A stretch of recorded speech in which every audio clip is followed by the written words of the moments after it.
ہم ایک دفعہ پھر میدان حشر میں کھڑے تھے. بچوں سے متعلق نائمہ کا سوال میرے کانوں میں گونج رہا تھا.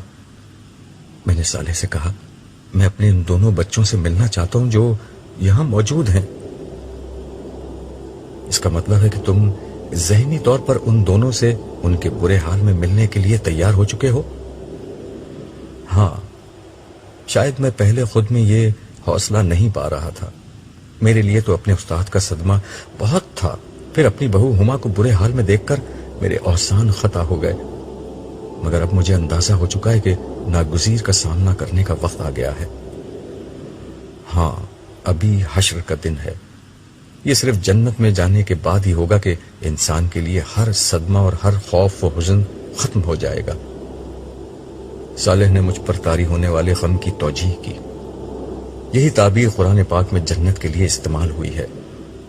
وہ جگہ جہاں ماضی کا کوئی پچھتاوا ہے اور نہ مستقبل کا کوئی اندیشہ. میں نے اس کی تائید میں قرآن پاک کی ایک آیت کا حوالہ دیا. جواب میں صالح نے ایک اور بہت عام بات کو واضح کرتے ہوئے کہا، ہاں، جنت ایسی ہی جگہ ہے. حساب کتاب جب شروع ہوگا تو جنت و جہنم کو قریب لے آیا جائے گا. ہر شخص کی جنت یا جہنم کا جب فیصلہ ہوگا تو اسی وقت اس کو یہ بھی بتا دیا جائے گا کہ اسے کیا نہیں ملا، یعنی اسے کس عذاب سے بچا لیا گیا یا کس نعمت سے محروم کر دیا گیا ہے. کیا مطلب؟ میری آنکھوں میں تفصیل جاننے کی خواہش تھی. مطلب یہ کہ ایک شخص کے بارے میں اگر جنت کا فیصلہ ہوا تو اسی وقت اسے یہ بھی بتا دیا جائے گا کہ جہنم میں اس شخص کا ممکنہ ٹھکانہ کیا تھا جس سے اسے بچا لیا گیا ہے. اسی طرح فیصلہ اگر جہنم کا ہوا تو اس مجرم کو یہ بھی بتا دیا جائے گا کہ جنت میں اس کا ممکنہ طور پر کیا مقام محفوظ تھا. یہ تو خود اپنی ذات میں ایک بہت بڑا عذاب ہوگا. ہاں، اہل جنت کے لیے سب سے بڑی اور پہلی خوشی اس جہنم سے بچنا ہوگی، اور اہل جہنم کے لیے سب سے پہلا عذاب یہ پچھتاوا کہ کس اعلیٰ نعمت اور عظیم درجے سے وہ ابدی طور پر محروم ہو چکے ہیں. تمہیں کچھ دیر قبل بیان کردہ میری یہ بات یاد ہوگی کہ جس انسان نے روز ازل اپنے لیے جنت میں ترقی کا جتنا بڑا مکان چاہا، اس نے جہنم کے بھی اتنے ہی زیادہ پست مقام کا خطرہ مول لے لیا تھا. سو آج اس کا نتیجہ یہ نکلے گا کہ جنت میں اعلیٰ مقام ملنے کی مسرت کے ہمراہ جہنم میں سخت ترین عذاب سے بچنے کی نوید بھی ملے گی، اور جہنم میں پست ترین مقام کی مصیبت کے ساتھ جنت کے اعلیٰ ترین درجات سے محرومی کی حسرت بھی اسی تناسب سے زیادہ ہوگی. میرے خدایا، میرے منہ سے بے اختیار نکلا. ہم یہ گفتگو کر رہے تھے اور آہستہ آہستہ چلتے جا رہے تھے. حشر کے احوال ابھی تک وہی تھے یا شاید کچھ سخت تر ہو چکے تھے. وہی رونا پیٹنا، وہی پریشانی و بدحالی، وہی حسرت و ندامت، وہی اضطراب، وہی بے چینی، وہی حزن و مایوسی. ہر چہرے پر سوال تھا مگر جواب کہیں نہیں تھا، مگر سکون کہیں نہیں تھا. اسی میدان میں ایک جگہ دو لڑکیاں پتھریلی زمین پر بے یار و مددگار بیٹھی ہوئی تھیں. دونوں کی آنکھیں بری طرح سوج رہی تھیں. صاف لگ رہا تھا کہ روتے روتے ان کی یہ حالت ہو چکی ہے. نڈھال جسم، پریشان چہرہ اور مردہ آنکھیں. ان کے دکھ کی کہانی ان کے چہرے پر دور سے پڑھی جا سکتی تھی. ان میں سے ایک زیادہ بدحال لڑکی دوسرے سے کہنے لگی، لیلا، مجھے یقین نہیں آ رہا کہ یہ سب کچھ سچ ہے. انسان موت کے بعد دوبارہ اس طرح زندہ ہو سکتے ہیں؟ دنیا کی زندگی کے بعد ایک نئی دنیا شروع ہو سکتی ہے؟ نہیں، مجھے یقین نہیں آتا. کاش یہ ایک بھیانک خواب ہو. کاش میری آنکھ کھلے اور میں اپنے ٹھنڈے ایئر کنڈیشن بیڈ روم کے نرم و نازک بستر پر لیٹی ہوئی ہوں، اور پھر کالج آ کر میں تمہیں بتاؤں کہ آج میں نے ایک بہت بھیانک خواب دیکھا ہے. کاش یہ خواب ہو، کاش یہ خواب ہو. یہ کہتے ہوئے وہ بلک بلک کر رونے لگی. لیلا نے روتی ہوئی آسما سے کہا، یقین کرنے نہ کرنے سے اب کیا فرق پڑتا ہے؟ یہ خواب نہیں، حقیقت ہے۔ خواب تو وہ تھا جو ہم پچھلی دنیا میں دیکھ رہے تھے۔ آنکھ تو اب کھلی ہے آسماں، آنکھ تو اب کھلی ہے، مگر اب آنکھ کھلنے کا کیا فائدہ؟ کچھ دیر کے لیے خاموشی چھا گئی، پھر لیلا حسرت کے ساتھ آسماں سے بولی، کاش میری تم سے دوستی نہ ہوتی، کاش میں تمہارے راستے پر نہ چلتی۔ ہاں، کاش میں تمہارے راستے پر چلتی تو ہم دونوں کا یہ حال نہ ہوتا۔ پتہ نہیں اب آگے کیا ہوگا۔ آسماں کا لہجہ بھی افسردہ تھا۔ خاموشی کے ایک وقفے کے بعد آسماں نے لیلا سے مخاطب ہو کر کہا، لیلا یہ تو بتاؤ دنیا میں ہم کتنے دن رہے تھے؟ پتہ نہیں، 1 دن یا 10 دن یا شاید بس ایک پہر۔ اس وقت تو یوں لگتا ہے کہ زندگی کبھی ختم نہ ہوگی، مگر اب تو سب کچھ بس ایک خواب لگتا ہے۔ مجھے تو اب اس خواب کی کوئی جھلک بھی یاد نہیں آ رہی۔ یہ کہتے ہوئے آسماں ماضی کے دھندلکوں میں کھو گئی۔ شاید وہ ماضی کے ورق الٹ کر کوئی ایسا پہر ڈھونڈ رہی تھی جس کی یاد آج تسلی کا کچھ سہارا بن جاتی، مگر اس کی یادداشت میں کوئی ایسا پہر نہیں آیا۔ جو کچھ یاد آیا وہ خود ایک فرد قرارداد جرم کی حیثیت رکھتا تھا۔ میں آج قیامت لگ رہی ہوں نا؟ آسمان نے ایک ادا سے جسم کو لہرایا اور کسی ماڈل کے انداز میں 2 قدم چل کر لیلا کے سامنے کھڑی ہو گئی۔ لیلا اپنی درسگاہ کے احاطے میں درختوں کے سائے تلے بچھائی گئی ایک بینچ پر بیٹھی جوس پی رہی تھی، اور اس کے سامنے اس کی عزیز سہیلی آسماں لہراتی بل کھاتی اپنے نئے کپڑوں کی نمائش کر رہی تھی۔ لیلا خاموش رہی تو آسماں نے دوبارہ کہا، میں کیسی لگ رہی ہوں؟ تم کپڑے پہن کر بھی برہنہ لگ رہی ہو۔ لیلا نے بے نیازی سے جوس کا ایک سپ لیتے ہوئے اس کے لباس پر تبصرہ کیا۔ واٹ؟ سچ کہہ رہی ہوں، یہ لون کا پرنٹ تو بہت شاندار، مگر اس سے تمہارا پورا جسم جھلک رہا ہے۔ آستینے تو تم پہننے کی عادی ویسے ہی نہیں ہو، مگر اس لباس میں تو بازوؤں کے ساتھ تمہارے کندھے بھی برہنہ نظر آ رہے ہیں۔ ویل میڈم، ڈونٹ کنڈم می۔ میں نے آپ کے کہنے سے یہ ایسٹرن ڈریس پہنا ہے، ورنہ مجھے صرف جینز اور ٹی شرٹ پسند ہے۔ یہ آدھی بات ہے، پوری بات یہ ہے کہ ٹائٹ جینز اور چست سلیو لیس ٹی شرٹ۔ اور کیا یہاں برقع پہن کر آؤں؟ آسماں نے طنزیہ انداز میں پوچھا۔ آسماں، یہاں لڑکے بھی پڑھتے ہیں، ہمیں محتاط رہنا چاہیے، یہ ہماری ذمہ داری ہے۔ لیلا نے اسے ناصحانہ انداز میں سمجھاتے ہوئے کہا، سوری، یہ تمہاری رائے ہے، ورنہ ذمہ داری تو ان لڑکوں کی ہے کہ اپنی نظریں جھکا کر رکھیں۔ کوئی مولوی انہیں یہ کیوں نہیں بتاتا؟ یقیناً یہ ان کی ذمہ داری ہے، مگر کیا ہماری کوئی ذمہ داری نہیں ہے؟ لیلا کے اس جواب پر آسماں تنک کر بولی، کیا ہم اپنی پسند کے کپڑے بھی نہ پہنیں، خوبصورت بھی نظر نہ آئیں؟ ضرور پہنو اور ضرور خوبصورت لگو، مگر حیا کے دائرے میں رہتے ہوئے۔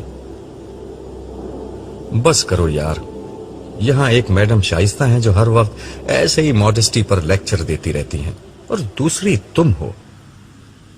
سنو، ان کے نقش قدم پر مت چلو، ورنہ ان کے جیسا ہی انجام ہوگا۔ ساری زندگی گھر بیٹھی رہ جاؤ گی ماڈسٹ بن کر، تمہاری بھی کہیں شادی نہیں ہوگی۔ آسماں، بری بات ہے، اتنی اچھی اور نیک ٹیچر ہیں اور تم ہو کہ ان کا مذاق اڑا رہی ہو۔ ان کی شادی نہیں ہوئی تو اس میں ان کی ماڈسٹی کا نہیں، ہمارے معاشرے کا قصور ہے۔ ارے چھوڑو یار یہ فضول بحث۔ یہ دیکھو، یہ جو لون کا پرنٹ میں نے پہنا ہے وہ سپر ماڈل ایکٹریس چمپا نے لانچ کیا ہے، اور اس کا ڈیزائنر بھی انٹرنیشنل شہرت کا مالک ہے۔ پتا ہے، ایک سوٹ 30,000 کا ہے۔ تم نے تو ایگزیبیشن میں جانے سے انکار کر دیا تھا، مگر وہاں بڑا مزہ آیا۔ آخر میں فیشن شو بھی تھا، اسی میں چمپا نے یہ اسٹائل پہنا تھا جیسے میں نے کاپی کیا ہے۔ تم بھی بنوا لو، اور اس کے بعد میرے گھر والے مجھے گھر سے نکال دیں گے۔